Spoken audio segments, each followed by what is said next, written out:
The United States is fighting two epidemics at once.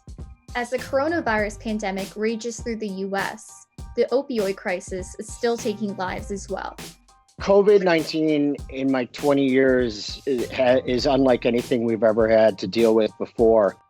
While the acute coronavirus pandemic is top of mind for most, the chronic opioid epidemic hasn't gone anywhere. With what's going on with the pandemic, does that change how you guys approach responding to a call if you know if it's an overdose? We're still using naloxone. We use the same drugs that we would normally in the same equipment. We do have to don personal protective equipment if we believe or if we don't know that the person's COVID positive. We just assume and we act accordingly.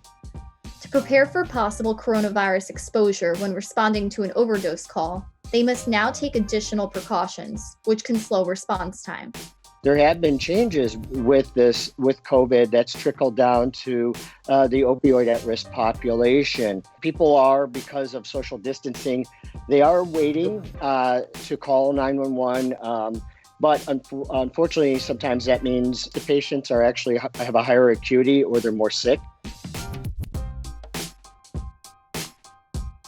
Tactics that flatten the coronavirus curve may inadvertently cause a spike in deaths from opioids. Would you say that this pandemic exacerbates the current opioid crisis? It does. We know that it's been well documented that when people lose their jobs, when people have major stresses in their lives, this all increases the at-risk population. And I think the pandemic, it fits in. Even last week, I ran on a individual that had a change in their normal opioid prescribing habits that resulted in an accidental overdose. The coronavirus pandemic poses a new type of challenge for first responders. We, as first responders, understand that we put ourselves at a personal risk. We get that. It's part of the job. We accepted that, and our families accepted it too. Where this pandemic has been extremely different is the fact that when we're exposed, we unfortunately can bring this home and we can actually impact our whole family. That has caused probably more stress for myself than any other previous event I've had in the 20 years. First responders are among those most at risk of contracting COVID-19. Now, what about these individuals who see it firsthand, or even the people struggling with addiction themselves?